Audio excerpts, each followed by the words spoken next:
Olá, pessoas! Podcastirmãos.com entrando no ar. Eu sou o Paulinho, estou aqui com o Simval Júnior Simval, aí, no pessoal? JV, no encontro de líderes do JV. Aquário de Ideias. Aquário de Ideias Expresso Ação aqui no JV também com o Júnior. E nós temos a grande honra de receber pela segunda vez no podcastirmãos.com o mestre Marcelo Galberto. Para tudo! O Papa da Mocidade. Não, para.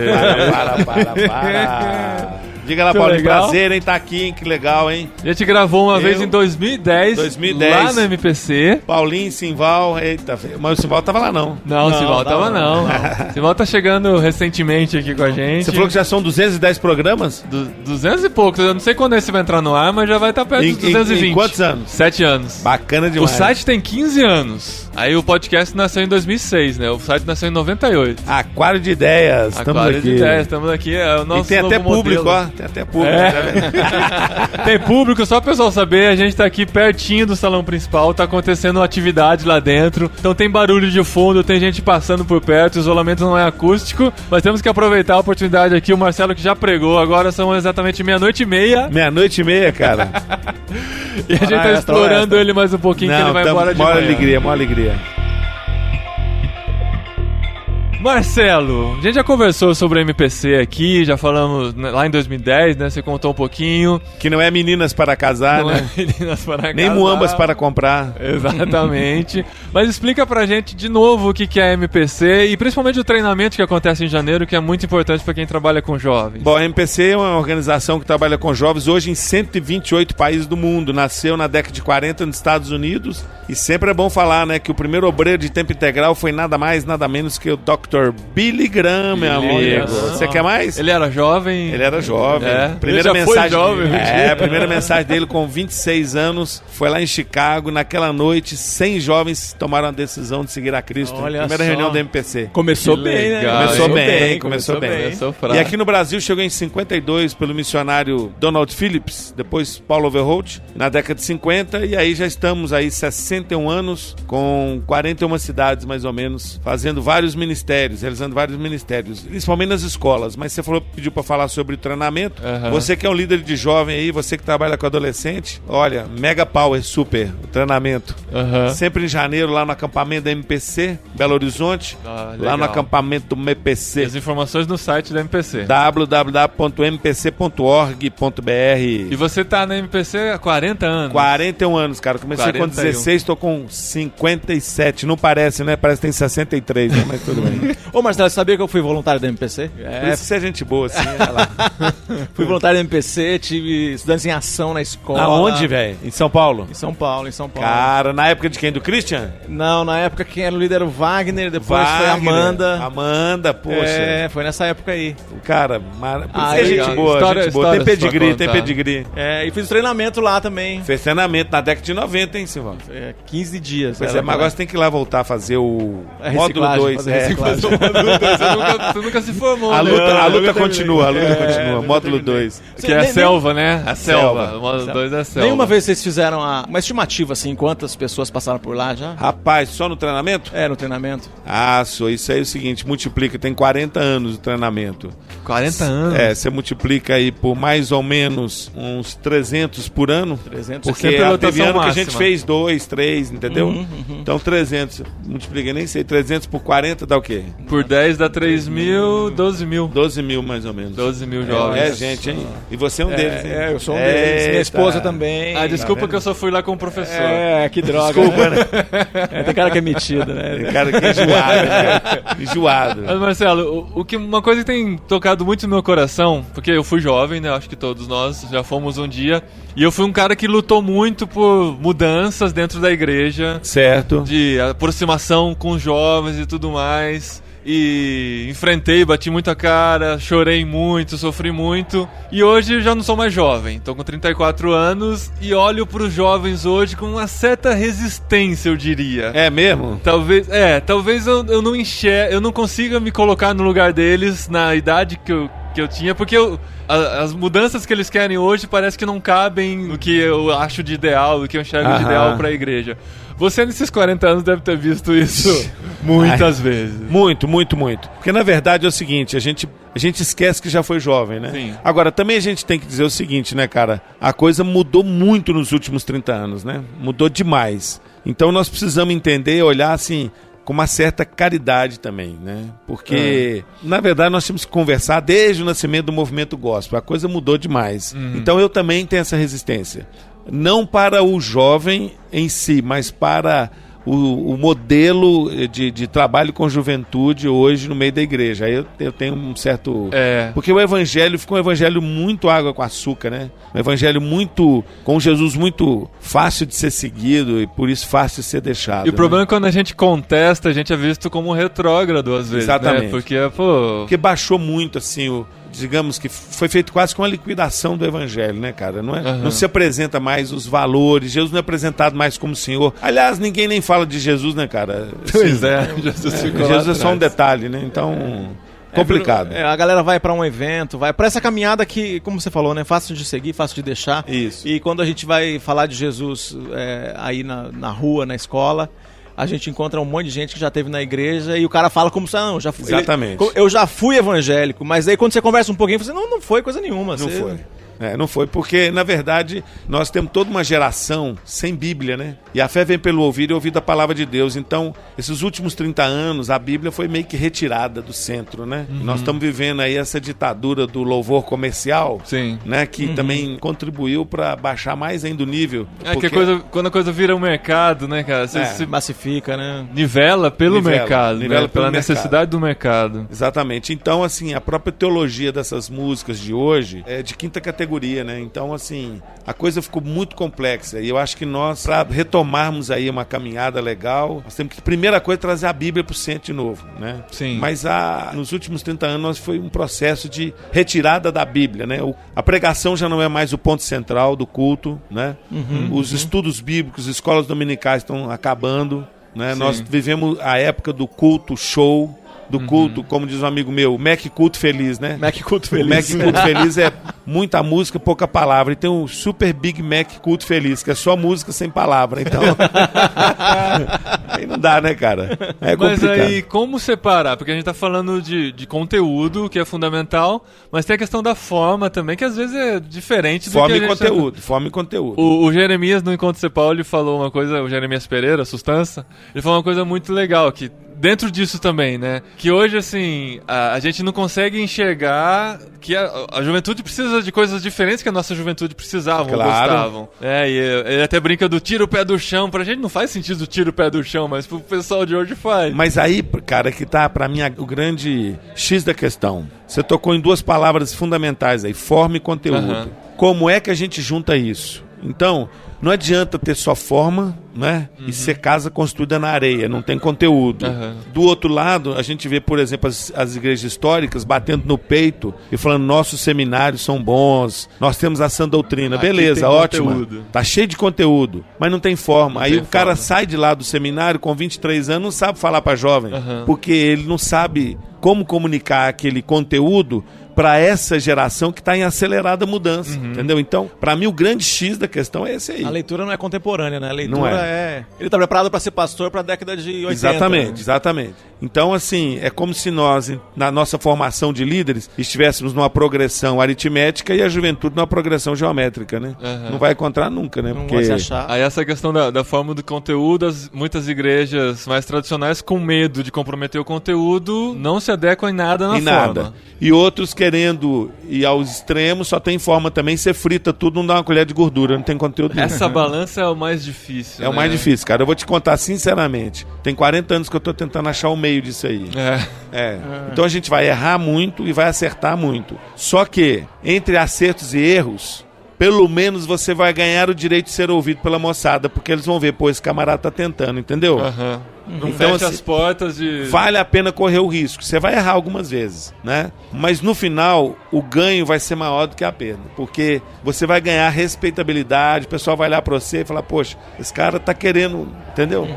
Ou seja, adequar a forma, conteúdo, levar os dois, né? Nesses anos que você passou na MPC, dirigindo e trabalhando, inicialmente, pelo que eu entendi, inicialmente como voluntário até chegar como diretor. Mas nesse lance ainda da forma do conteúdo, teve várias ações que você descontinuou, outras que era só uma ideia e um dia começou e falou assim, isso aqui funciona pro Brasil inteiro. Exato. Fala de uma ou outra ideia dessas que parece uma coisa assim, não, isso aqui era legal, mas foi até tal tempo, agora chega, vamos parar hoje. Por exemplo, vou te dar uma que foi explosão na década de 80 e 90, mas depois passou, que é o Clubão. É verdade, eu fui em alguns.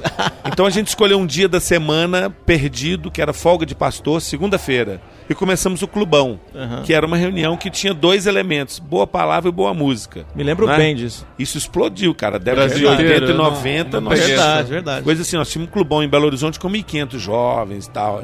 Mas passou, sabe por quê? Porque as igrejas, todo mundo hoje faz isso. Com outro nome, louvorzão, encontrão, entendeu? Esse teve você seu acha que tempo. passou porque parou de ser uma coisa diferente? Porque na verdade é o seguinte, as igrejas começaram a copiar e a fazer, entendeu? Então já não tinha muita razão de ser. Perdeu sentido. Agora tem um que nós começamos há 30 anos, 29, agora vai completar 30 anos, que é o Som do Céu, né? Som do Céu. Que é um evento musical. Hoje nós já temos outros, como Nossa Música Brasileira, tem o Prosa e Canto lá em Anápolis, mas o Som do Céu está resistindo aí 30 anos. Sim. Né? Agora, o Som do Céu envelheceu, cara. Envelheceu. O público envelheceu? Envelheceu. A faixa etária lá é 40 anos. Sério, cara? É o pessoal nostálgico. É o pessoal nostálgico. Porque a gente manteve aquele caminho de 3 vias, né? Uma via é o seguinte, a gente olha muito para quem vai subir no palco, né? Sim. Conteúdo. Claro. Olha muito para a letra. E olha muito pro compromisso que a banda ou o grupo tem com o trabalho. Então não é assim, vamos lá, que tá fazendo sucesso, né? Tá tocando, né? Não tá tocando. Então esse é um outro evento. Que mantém a continuidade. Mantém, mas assim, baixou, de um outro caiu jeito, a frequência, diminuiu muito e aumentou a faixa etária. Mas nessa leitura que vocês estão fazendo, assim, uma leitura contemporânea da galera, você fala assim, esse aqui a gente começou agora e... Não, tem um que tá desde o início, é o trabalho nas escolas. Sim. Escola é um tremendo campo missionário, né? Mas, por exemplo, um outro, treinamento para líderes. Sim. É uma coisa mantém que a continuidade. Todo ano tem, é muito, muito, muito interessante. Não sei se vocês viram aí a última pesquisa da MTV, você viu? Não. Que a MTV sempre faz pesquisa sobre juventude, né? Sei. Falou que nós estamos vivendo a Screen Generation, é a geração tela. E é verdade, né? É o iPad, é o computador, a televisão. Nós não estamos na tela, cara. JV não está na tela, a MPC não está na tela, a ABU não está. Expressação não está. Entendeu? Então nós temos que ir para a tela, velho. Porque o pessoal tá na tela. É onde eles estão. É a geração tela, entendeu? Nós estamos na tela? Não estamos. Não. O podcast tá na tela. Tá na tela. Boa. Verdade, tá na tela. Estamos agora, né? Estamos na tela agora. Não, mas assim, é legal, tem que entender essa necessidade. Temos que entender. E essa é um caminho sem volta. O pessoal não vai sair da tela, vai? Não. Talvez a tela vai ser diferente, mas que vai estar ligado. Vai estar na tela. Veio pra ficar, né? E você vê que as igrejas e tal, nós temos que usar isso a nosso favor, não? Sim, não é verdade? É verdade. Se hoje nós queremos dialogar com o pessoal, com o jovem, com o adolescente, temos que ir pra tela. Tem que ir pra tela, é verdade.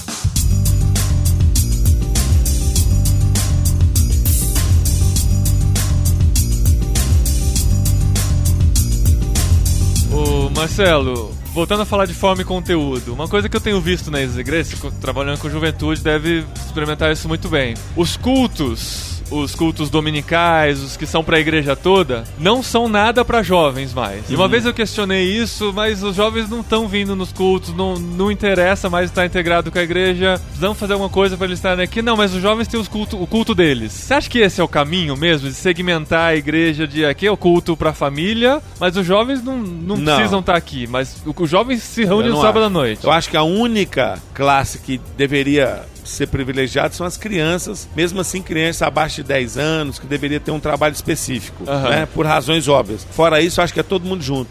Mas você acha que tem um jeito claro pro culto que tem. Servir pra todo mundo? Claro que tem. Bom, eu também sou pastor de igreja, né, cara? E eu, não sei, é difícil falar da gente, mas lá o culto é pra todo mundo. Porque família, igreja, é todo mundo, né, cara? Se a gente começar a segmentar demais, então você vai ter que ter a igreja do vovô, a igreja do... A igreja é o ambiente, que é o caminho que tá indo, na verdade, a igreja hoje, eu sinto, né? Tá muito segmentada, tem a igreja pra aquele tipo de gente e qualquer outra pessoa diferente vai se sentir mal lá dentro porque não tá dentro dentro eu acho daquela que realidade. tem que ser todo mundo junto. Agora, é claro que as crianças menores e tal, aí é bom, né, fazer um... Acho que elas podem até participar de um primeiro momento com música e tal, e depois tem uma palavra específica para elas. Mas no mais, pré-adolescente para cima, todo mundo junto. Todo mundo junto. Essa é uma crise comum da galera. Agora, Marcelo, uma outra coisa. Quando a gente tava ouvindo aqui você falar, e eu vi naquela semana, logo depois daquele terrível incidente lá em Santa Maria, eu vi o que você escreveu na internet, eu tava em Brasília. Eu tava terminando um evento, tinha um monte de jovens lá, a gente tinha orado pelas nossas igrejas, pelos nossos jovens, e eu tava no dia seguinte, tava vindo de Brasília, quando a gente viu aquilo lá. E aí quando eu cheguei em casa, eu fui olhar as notícias lá, e quando eu procurei no Google, assim, devia estar na 10ª posição, tava alguma coisa que estava MPC. Aí eu entrei pra olhar, era o que você tinha escrito. E o que é, do que se trata? E eu queria que o Marcelo falasse mais um pouco sobre isso, e contasse a história dele, porque é cheio de emoção essa história. Na verdade foi o seguinte, no sábado à noite nós estávamos no treinamento de líderes da MPC, tinha uns 200 líderes lá. E aí, tem um palhaço ali, cara. Tem um palhaço pulando ali. Porque aqui, gente, deixa eu explicar, você não tá vendo, mas é um aquário de ideias, é todo de vidro, então fica uns palhaços passando ali. Pronto. Que não é só o público do evento, não. Tem palhaço mesmo, tipo Marcos Tem que olhar Botelho. pra baixo, se olhar pra eles a gente ri. Mas no sábado à noite, antes do ocorrido lá em Santa Maria, nós estávamos no treinamento e nós apresentamos uma peça de teatro chamada Todo Jovem Deve Morrer. E aí eu falei o seguinte, eram 11 horas da noite, eu falei, puxa vida, essa noite é considerada pela polícia a noite de sábado para domingo, segunda noite mais perigosa. É noite que vai acontecer tanta coisa ruim. Por causa do sábado à noite, né? Por ser sábado à noite. De sábado a domingo. E nós estávamos lá, eu falei, vamos orar então pelas nossas cidades, pelos jovens das nossas cidades, porque muitos jovens estão saindo de casa agora por uma viagem sem volta, uma balada maluca, uma overdose, uma bala perdida, sei lá. Vamos orar. E aí o pessoal se ajoelhou e orou. E nós pedimos que o Senhor poupasse alguns jovens, que alguns jovens a gente tivesse mais uma chance. E aí fomos dormir e no outro dia amanhecemos com a notícia do incêndio lá. Isso tocou muito o nosso coração. A boate tem o nome de Kiss, né? Beijo. Então eu escrevi um texto chamado Beijo da Morte, o Beijo da Morte versus o Abraço da Vida. E aí começamos um movimento chamado Abraço da Vida, que é um movimento que começou ali e que se divide em 3 partes. Então, na época, eram 232 pessoas mortas, agora já chegou a 242. Então, nosso alvo é o seguinte, que cada pessoa presente ali evangelizasse 242 pessoas no ano. E que nós alcançássemos 242 escolas com o evangelho. E mandássemos também uma obreira que vai morar lá a partir de junho, para trabalhar especificamente nas escolas, com os estudantes. Tipo assim, uma resposta nossa ao que aconteceu lá, que foi uma obra do inimigo, né? Porque o inimigo veio para matar, roubar e destruir. E Jesus veio para dar vida. Então, nós não podemos olhar para aquilo e apenas ficar pensando, puxa, que tragédia, não. Que resposta nós, enquanto igreja, enquanto pessoas, vamos dar a essa situação, para que isso não volte a acontecer, né? Então foi criado esse movimento chamado o Abraço da Vida, que é uma resposta que a gente entende que a gente precisa dar ao que aconteceu lá em Santa Maria. Isso é muito importante, porque sempre que acontecem essas tragédias, a gente começa a olhar, até paro de ler redes sociais, porque o que tem de crente com opinião sobre esse tipo de coisa... Tem gente que falou que foi... julgamento de Deus. Julgamento de Deus. Muita bobagem, né? Muita bobagem. Sempre tem. E quando a gente vê iniciativas como essa, né, vamos fazer alguma coisa pra mudar esse quadro. Porque, na verdade, o pessoal pergunta, onde é que estava a prefeitura? Onde é que estava o corpo de bombeiro? Onde é que estava Deus? Onde é que estava Deus? Mas eu pergunto, onde é que estava a igreja? Pois é. Por que nós não estávamos lá fazendo um super programa naquele sábado à noite? Né? Não é a nossa missão? O que foi impressionante pra mim, assim, foi marcante, né? Porque eu tava, sei lá, há 24 horas, depois que aquilo tinha acontecido em casa. E aí eu vou olhar o computador, pra mim, só o que interessava era ver aquilo lá. Eu tava sofrendo com aquilo lá.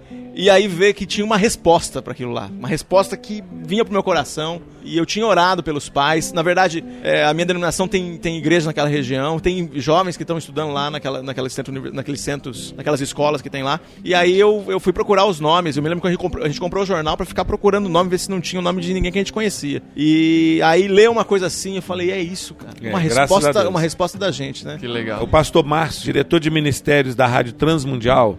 Se você não sabe, a Rádio Transmundial ela tem os transmissores em São Paulo mas as antenas aqui, os transmissores em Santa Maria. Então, a base da Rádio Transmundial, eu trabalhei lá 9 anos em Santa Maria. E o pastor Márcio, uma semana depois do evento, do que aconteceu lá, ele foi para Santa Maria e entrevistou jovens que estavam na festa, que estavam na boate. E não um apenas, vários comentaram de uma mulher estranha, com um olhar enigmático, vestido de vermelho, vestido longo, e sabe aquela pessoa que chama atenção, e sozinha, e o que mais marcou é que quando começou o incêndio, essa mulher começou a gargalhar e desapareceu. Caramba! Então é barra. E não foi um arrepio bom, não. E não sei se vocês viram o cartaz que convidava pra festa. Você viu isso? Não vi. Não. Cara, o cartaz que convidava pra festa era o seguinte: era um cara da banda, né, da gurizada fandegueira. Atrás dele, então a festa, tá lá. Não sei o nome da festa. Mas o que tinha atrás? Um DJ que era uma caveira pegando fogo, e atrás da caveira, várias caveirinhas pegando fogo. Esse era o cartaz da festa. Coincidência? Já tava, né?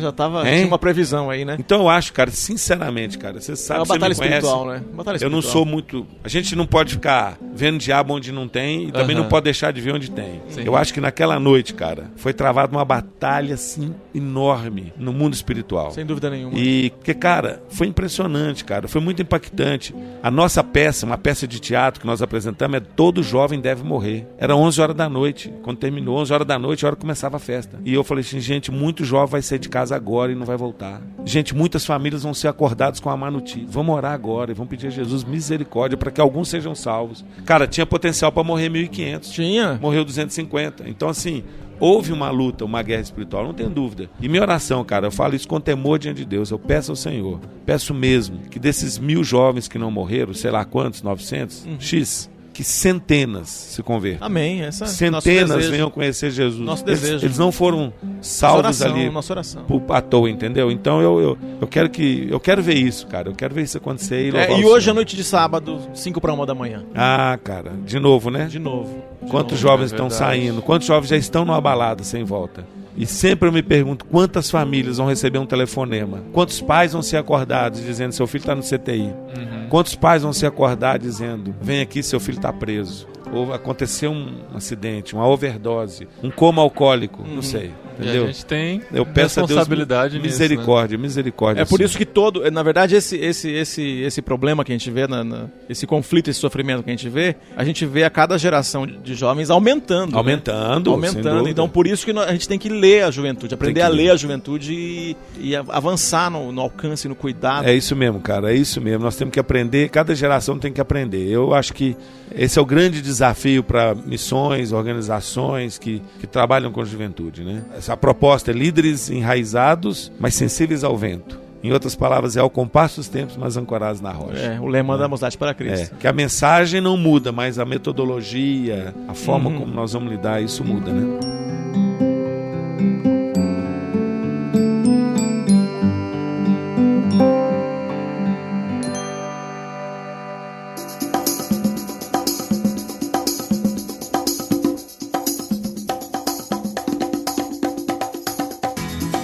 Legal, Marcelo, muito obrigado pela sua gravação aqui, participação. Eu só quero saber uma coisa, você tá com 57 anos.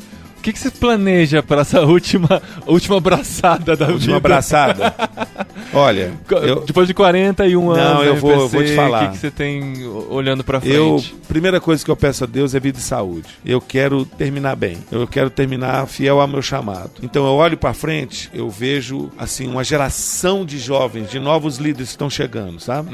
E eu quero vida e saúde para poder estar dando assim todo o respaldo para que essa moçada nova toque para frente. E a gente fica aqui só dando aquele apoio, entendeu? Você quer trabalhar com juventude o resto da vida? Até a volta do Senhor. Amém. Até que o Senhor me leve. Eu quero trabalhar com juventude. Esse é o seu chamado. Esse é o meu chamado, eu quero fazer isso. É isso que eu quero. Eu só quero isso, né? E agora quero, nessa última fase, né, dar respaldo para que a moçada que vem chegando possa fazer o trabalho, entendeu? Legal. Ser ombro largo aqui. Não, vai que eu tô a segurar a onda aqui. Pode ir. Legal. É isso que eu quero fazer. Abrir todo o espaço possível para pessoas como a Débora, que está ali, daqui a pouco outra vai falar, para outros líderes jovens fazer e acontecer aí. E levar esse chamado adiante. Esse chamado adiante. Repetir, isso mesmo, né? Me lembro bem, muito bem, cara, de você lá no treinamento. Você, não, eu não sei, nunca mais ouvi falar dela. A tia Nice, lembra? Tia Nice, tá lá em Anápolis. Eu nunca mais ouvi falar dela, mas ela foi fazer uma oficina de ventríloco lá e tal. E aí eu me lembro que ela falou uma coisa, mas aí você repetiu, usou aquela frase dela. Parece que, pelo que eu entendi, na temporada você tinha dito e ela repetiu, né? Estou disponível. Estou disponível. Lembra do Zoca? Lembro. O bonequinho dela? Lembro. O lema do Zoca é estou disponível.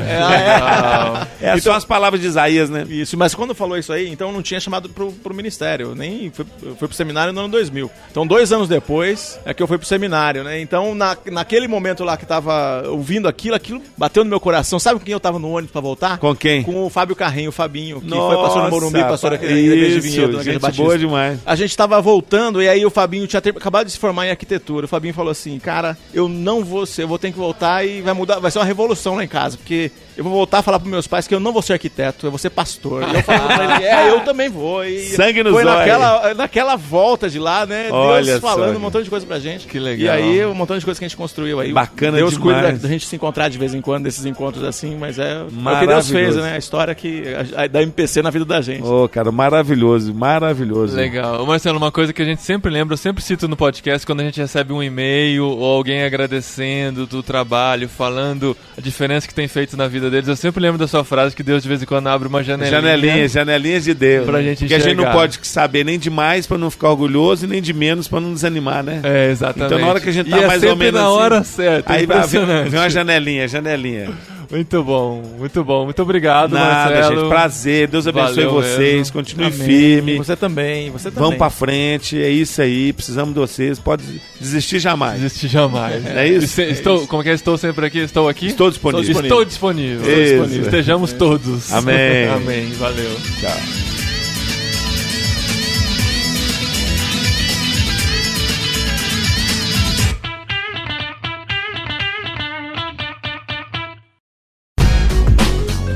Olá, ouvinte de podcast, eu tenho um recado muito importante para você. Os criadores deste e de muitos outros programas que te divertem há tanto tempo precisam da sua ajuda. Estamos realizando até o dia 30 de abril a Pod Pesquisa 2014 e precisamos conhecer um pouco melhor a nossa audiência. Acesse agora podpesquisa.com.br e responda a um rápido questionário. Não leva nem 10 minutos. A sua participação é fundamental para que nós possamos conhecer melhor o público que escuta podcast, além de contribuir para o crescimento da mídia em todo o país, fazendo podcasts cada vez melhores para você. Participe! podpesquisa.com.br.